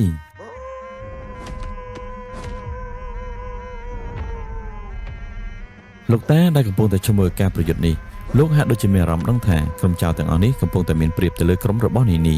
លោកតាក៏បានគិតនៅក្នុងចិត្តថា បើនៅតែបន្តឲ្យពួកគេប្រយុទ្ធគ្នាយ៉ាងនេះក្រុមរបស់ញោមទាំងអស់នេះប្រកាសជាទៅស្លាប់ក្រោមដៃរបស់ក្រុមចៅទាំងអស់នោះជាមិនខានឡើយ លោកតាក៏បានស្មឹងស្មាតបន្តិចហើយលើកដៃសូត្រអាគមគាថារបស់លោកដែលធ្វើឲ្យក្រុមចៅទាំងអស់នោះហាក់ដូចជាកម្រើកដៃកម្រើកជើងមិនបាននោះឡើយនិយាយពីក្រុមរបស់អ៊ំច័ន្ទឯនេះវិញលុះឃើញក្រុមចៅមិនអាចកម្រើកដៃកម្រើកជើងបាននោះអ៊ំច័ន្ទក៏បានធាក់មេចៅមួយជើងហើយក៏បានយកកាំបិតបំរុងទៅកាប់សម្លាប់ទៅលើមេចៅនោះទៅហើយ ញោមចានអើយជប់សិនញោមជប់សិនណាអាត្មាសូមបណ្ឌបាតជីវិតក្រុមចៅទាំងអស់នេះទៅចុះកុំកាប់សម្លាប់គ្នាអីណាញោម លោកតាក្រុមចៅទាំងអស់នេះពិតជាសាហាវព្រៃផ្សៃខ្លាំងណាស់មិនដឹងថាអ្នកដំណើរដទៃផ្សេងទៀតប៉ុន្មានអ្នកទេដែលបានស្លាប់ដោយសារតែពួកវាទាំងអស់នេះ មិនហើយលោកតាខ្ញុំមិនលើកលែងឲ្យពួកវានោះឡើយបើសិនជាទុកពួកវានៅថ្ងៃក្រោយនោះប្រកាសជាពួកវានឹងប្លន់សម្លាប់អ្នកដទៃផ្សេងទៀតជាមិនខានឡើយ ញោមទាំងអស់គ្នាអើយផលកម្មដែលក្រុមចៅទាំងអស់នេះបានធ្វើវាប្រកាសជាធ្លាក់ទៅលើពួកគេនៅថ្ងៃណាមួយជាមិនខានឡើយអាត្មាមិនចង់ឃើញពួកញោមទាំងអស់គ្នាកាប់សម្លាប់គ្នានៅមុខអាត្មានោះឡើយណា នីហើយនឹងអ៊ំច័ន្ទដោយយកយល់នៅសង្ឃនិកាយរបស់លោកតាពួកគេក៏បានយល់ព្រមតាមសំណើរបស់លោកតា លោកតាក្រុមចៅទាំងអស់នេះមិនអាចកម្រើកដៃកម្រើកជើងបានទេតើពួកយើងគួរតែធ្វើដូចម្តេចទៅលោកតា ញោមអើយ ក្នុងរយៈពេលឆ្លងមួយយប់នេះទៅនៅពេលថ្ងៃត្រង់ពួកគេប្រកាសជាអាចកម្រើកដៃកម្រើកជើងបានវិញហើយជាមិនខានឡើយណាញោម លុះព្រឹកឡើងពួកគេបានទៅដល់តំបន់មួយដែលជាទីប្រជុំជនដែលមានមនុស្សអ៊ូអរផងដែរ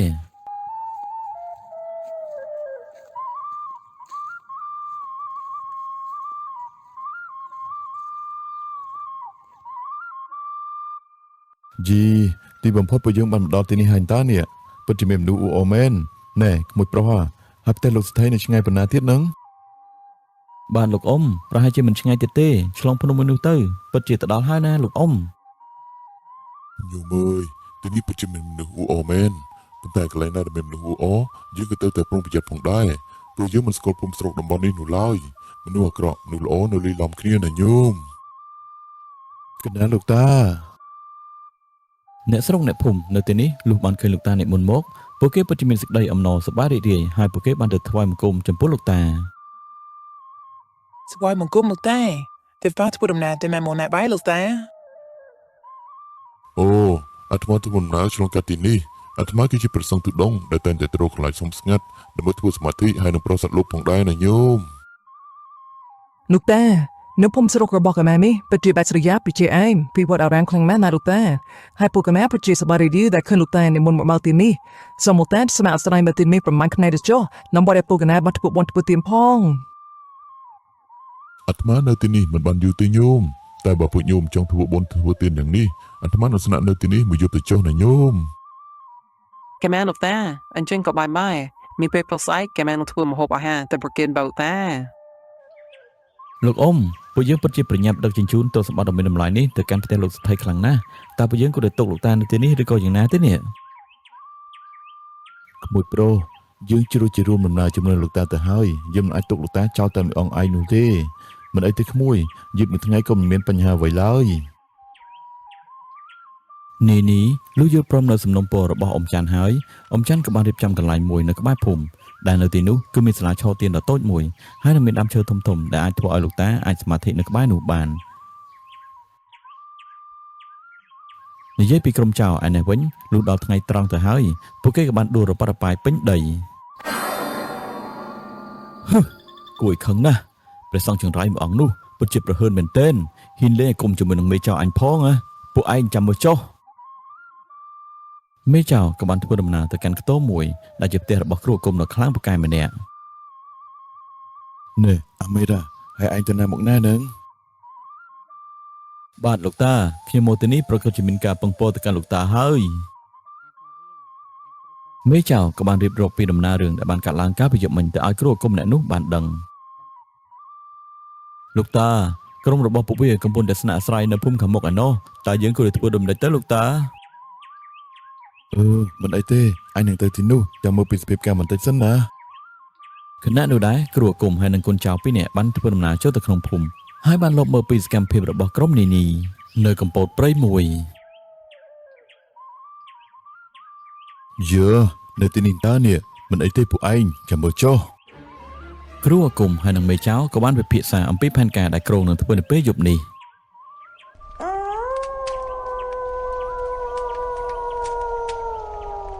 នាពេលយប់ក៏បានមកដល់គ្រូអាគមក៏បានធ្វើពិធីមួយហើយបានដុតភ្លើងចម្បាំងដែលមានផ្សែងបក់បោកទៅកាន់ទីកន្លែងរបស់អ៊ំច័ន្ទហើយនឹងប៉ាពួករបស់គាត់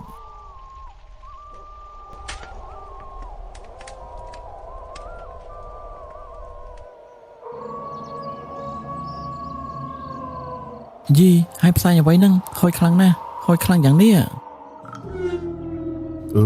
ប្រាជាផ្សែងរបស់អ្នកស្រុកអ្នកភូមិយើងដុតបង្អាលមូសហើយមើលទៅកុំទៅខ្វល់អីរៀបចំកន្លែងសម្រាប់ទៅណា លោកបានស្ដាប់សម្ដីរបស់អ៊ំច័ន្ទហើយកូនចៅរបស់នីបានរៀបចំកន្លែងសម្រាប់រៀងៗខ្លួនប៉ុន្តែសម្រាប់មិនទាន់បានប៉ុន្មានទេពួកគេហាក់ដូចជាប្រកាច់រនាលពេញដីវាពិតជាចម្លែកមែនទែន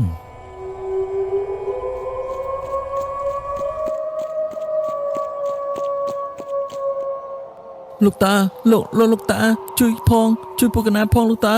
កូនចៅរបស់កណាមិនដឹងយ៉ាងម៉េចទេស្រាប់តែចាប់ពោះប្រកែករនាលពេញដីយ៉ាងនេះលោកតាក៏បានឈរសម្លឹងមើលហេតុការណ៍ដែលបានកាត់ឡើងលោកតាហាក់ដូចជាបានឃើញផ្សែងដែលកំពុងតែបក់បោកហុយស៊ុបទ្រុបហើយលោកតាក៏បានដឹងយ៉ាងជាក់ច្បាស់ថានេះគឺជាផ្សែងគុំរបស់គ្រូអាគមណាមួយជាក់ជាមិនខានឡើយ លោកតាបានយកទឹកមួយផ្ដិលកូរជាមួយនឹងស្លឹកឈើហើយបានទៅប្រោះព្រំកូនចៅរបស់នីនីដែលកំពុងតែចុកពោះជាខ្លាំងមួយសន្ទុះក្រោយមកកូនចៅរបស់នីនីទាំងអស់ហាក់ដូចជាគ្រាន់បើបន្តិចហើយ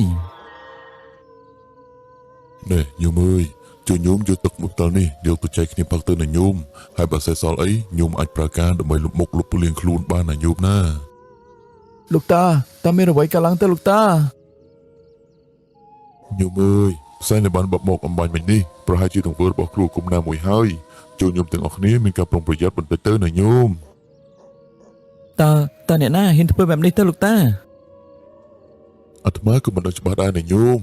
ហើយទឹកមុនទាំងអស់នេះសូមញោមយកទៅចែកគ្នាផឹកម្នាក់បន្តិចទៅណាញោម លុះបានស្ដាប់សង្ឃដីការបស់លោកតាហើយពួកគេក៏បានចែកទឹកមុនដែលបានមកពីលោកតាផឹកម្នាក់បន្តិចហើយនៅសល់ខ្លះទៀតក៏បានលុបមុខលុបលាងខ្លួនរៀបរាងកាយរបស់ពួកគេផងដែរមានកូនចៅម្នាក់ដែលកំពុងតែយកការនៅទីនោះហើយក៏បានឃើញក្រុមរបស់នានីហាក់ដូចជាល្អប្រសើរបន្តិចហើយគេក៏បានពំនាំដំណឹងទៅកាន់លោកមេចៅ លោកបងកូនចៅរបស់វាដែលត្រូវគុំនោះប៉ុន្តែមិនដឹងយ៉ាងម៉េចទេផឹកទឹកមុនរបស់លោកតាហើយស្រាប់តែធូរស្រាលអស់ទៅហើយលោកបងយីមានរឿងនេះកើតឡើងផងលោកតាតែយើងគួរធ្វើដំណេញបន្តទៀតទៅលោកតា ធ្វើតាមផែនការដែលអញបានរៀបចំប្រាប់អញទៅណាចូលពួកឯងកាន់អាវុធគ្រប់ដៃដែលបានប្រសិទ្ធិរួចទៅហើយចូលទៅប្រយុទ្ធនឹងកាប់សម្លាប់ទៅលើក្រុមរបស់អ្នកដំណើរទាំងអស់នោះទៅ លុះបានស្ដាប់សម្ដីរបស់គ្រូអាគមអ្នកនេះហើយមេចៅបានដឹកនាំកូនចៅចូលទៅប្រយុទ្ធជាមួយនឹងក្រុមអ្នកដំណើរទាំងអស់នោះ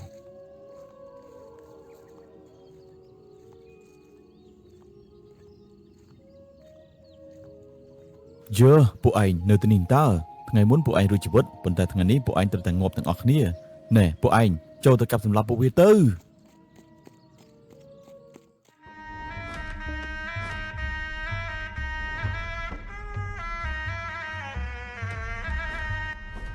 ខណៈនោះដែរមានការតតាំងប្រយុទ្ធគ្នាយ៉ាងខ្លាំងរវាងក្រុមចៅហើយនិងក្រុមរបស់នីនី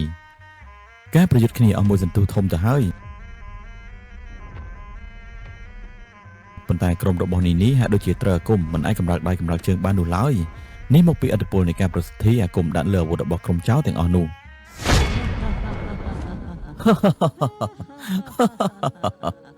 យើម្ដុំអ្នកតើនេះថ្ងៃមុនអញឈរត្រង់មួយកន្លែងតែពួកឯងទុកជីវិតឲ្យអញប៉ុន្តែថ្ងៃនេះពួកឯងកម្រើកខ្លួនមិនបានទេតែពួកឯងនឹងត្រូវងាប់ទាំងអស់ជាមិនខានឡើយលោកតាលោកឃើញសភាពបែបនេះលោកតាក៏មិនព្រមឈរមើលចំពោះការកាប់សម្លាប់គ្នាបែបនេះដែរ ញោមអើយទម្លាក់អាវុធចុះកាយខ្លួនឡើងណាញោមថ្ងៃមុនពួកក្រុមគេនេះបានទុកជីវិតឲ្យញោមហើយហេតុអីក៏ញោមនៅតាមកាប់សម្លាប់ដល់ពួកក្រុមរបស់ពួកគេទៀត យើលោកសង្ឃចង្រៃថ្ងៃមុនបើមិនមានលោកសង្ឃឯងទេពួកអស់នេះប្រកាសជាងាប់ជាមិនខានឡើយថ្ងៃនេះអញមកសងសឹកណែពួកឯងចូលទៅកម្ចាត់ព្រះសង្ឃអង្គនោះទៅលោកតាបានឈរត្រង់មួយកន្លែងពេលនោះដែរក៏មានកូនចៅម្នាក់បានយកកាំបិតមកកាប់ប្រហារទៅលើលោកតាប៉ុន្តែការកាប់នោះហាក់ដូចជាមិនមុតសោះហើយសាក់យ័ន្តលើប្រកាយរបស់លោកតាក៏មិនពលឺផងដែរពេលនោះក៏មានពលឺអ្វីមួយបានជះចេញមកដែលធ្វើឲ្យកូនចៅនោះទៀតយ៉ាងឆ្ងាយ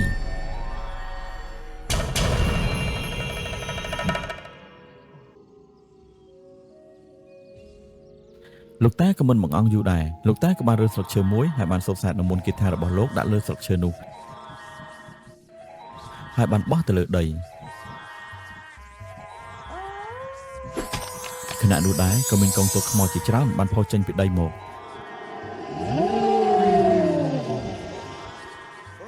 ហើយបានចូលទៅប្រយុទ្ធជាមួយនឹងក្រុមចៅទាំងអស់នោះ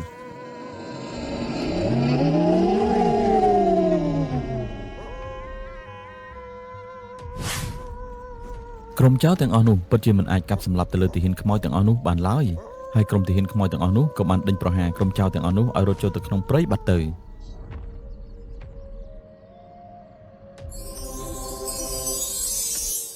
នេះពេលនោះដែរក៏លេចមុខចេញនៅគ្រូអាគមម្នាក់មក យើព្រះសង្ឃនេះហាក់ដូចជាខ្លាំងប្រកាយខ្លាំងណាស់តើនេះតែមិនអីទេតែអាគមកំពេចកំពុកហ្នឹង ញោមអើយតាមពិតទៅផ្សែងខ្មៅដែលបបមកនោះគឺជាទង្វើរបស់ញោមមែនដែរទេ មែនហើយ អញថាធ្វើអំពើឲ្យពួកវាចុះពោះរហូតដល់ងាប់តើប៉ុន្តែប្រាជ័យនៅក្រោមបាតដៃរបស់ព្រះសង្ឃឯងនេះ ញោមអើយជប់សាងបាបកម្មបន្តទៀតទៅណាញោមហើយញោមឯងធ្វើអាគមសម្រាប់គេច្រើនយ៉ាងនេះវាមានបាបកម្មធ្ងន់ណាស់ញោមចេះអាគមគិតថាហើយមិនប្រើក្នុងផ្លូវល្អទេប៉ុន្តែបើជាធ្វើអាគមដាក់ទៅលើគេឯងឲ្យបាត់បង់ជីវិតយ៉ាងនេះទៅវិញ លោកតាមិនបាច់មានសន្តិការប្រដៅអញឡើយបើលោកតាខ្លាំងមែនមកប្រយុទ្ធអាគមជាមួយអញមក ខណៈនោះដែរគ្រូគុំក៏បានសូត្រមន្តគាថារបស់គាត់ហើយបានហៅសារគុំរបស់គាត់ឲ្យចេញមក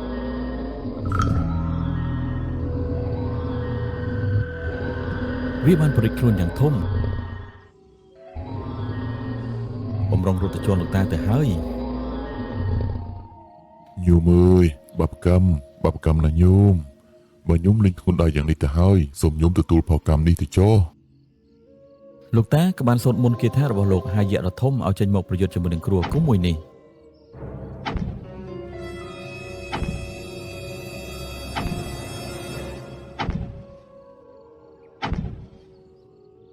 យៈមួយនេះមានមាឌយ៉ាងធំហើយក៏បានចាប់ក្រវ៉ាត់សត្វគុំរបស់គ្រូគុំមួយនេះឲ្យឃ្លាតចេញយ៉ាងឆ្ងាយ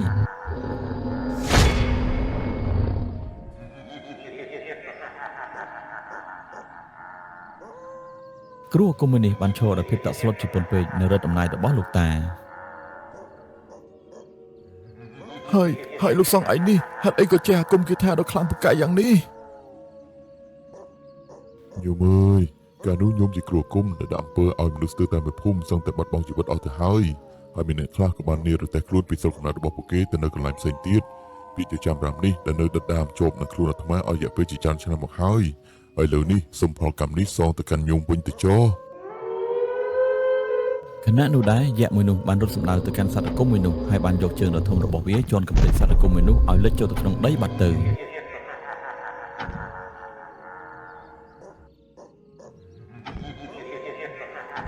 គ្រូគុំមួយនេះលុះឃើញសភាពមិនស្រួលក៏បំរុងថារត់គេចខ្លួនចេញពីទីនេះដែរប៉ុន្តែយៈដ៏ធំមួយនេះបានរត់តាមពីក្រោយហើយក៏បានចាប់គ្រូគុំមួយនេះក្រវ៉ាត់ឡើងទៅលើផ្ទៃអាកាស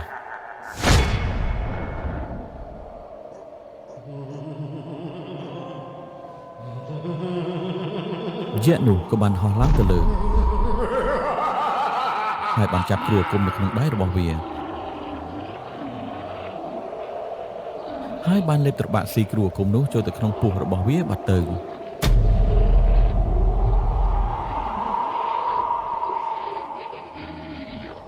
បន្ទាប់ពីចប់កិច្ចការរបស់វាហើយវាក៏បានមកថ្វាយបង្គំលាលោកតាហើយក៏បានហោះចេញពីទីនេះបាត់ទៅ បន្ទាប់ពីរឿងរ៉ាវនេះបានចប់សពគ្រប់ហើយក្រុមរបស់នេនីនិងអ៊ំច័ន្ទក៏អាចកម្រើកខ្លួនត្រឡប់មកវិញ លោកតាតើមានអ្វីកន្លងទៅលោកតា ពួកញោមទាំងអស់គ្នាអំបញ្ញមិញនេះពួកញោមត្រូវអំពើខ្មៅងឹតរបស់គ្រូអាគមម្នាក់ដែលធ្វើឲ្យញោមទាំងអស់គ្នាបាត់បង់សតិចូលត្រង់នៅមួយកន្លែងយ៉ាងនេះណាញោម លោកតាហើយចុះក្រុមចៅទាំងអស់នោះវាបាត់ទៅណាអស់ហើយលោកតា អូពួកគេទាំងអស់នោះត្រូវទីហ៊ានខ្មោចដេញតាមប្រហារត់ចូលទៅក្នុងព្រៃអស់បាត់ទៅហើយប្រហែលជាត្រូវស្លាប់បាត់បង់ជីវិតទៅហើយទៀតដឹងរឿងនេះទុកឲ្យទីហ៊ានខ្មោចទាំងអស់នោះចាវាសនារបស់ក្រុមចៅទាំងអស់នេះទៅចុះណាញោម លោកតានៅតែបន្តមានសង្ឃិការជាមួយនឹងក្រុមបពុះរបស់នេនីហើយនឹងអ៊ំច័ន្ទអស់រយៈពេលយ៉ាងយូរហើយពួកគេក៏បានយល់ពីហេតុការណ៍យ៉ាងច្បាស់ដែលបានកើតឡើងកន្លងមកនេះនាពេលព្រឹកឡើងក្រុមរបស់នេនីបានធ្វើដំណើរបន្តទៅមុខទៀតហើយក៏បានបំបែកផ្លូវគ្នាដោយលោកតាធ្វើដំណើរទៅរកកន្លែងធ្វើសមាធិចំណែកឯក្រុមរបស់នេនីក៏បានធ្វើដំណើរទៅដល់ផ្ទះលោកសទ្ធីយ៉ាងមានសុវត្ថិភាពហើយរឿងរ៉ាវព្រះសង្ឃទុដងមួយអង្គនេះក៏សូមបញ្ចប់តែត្រឹមនេះ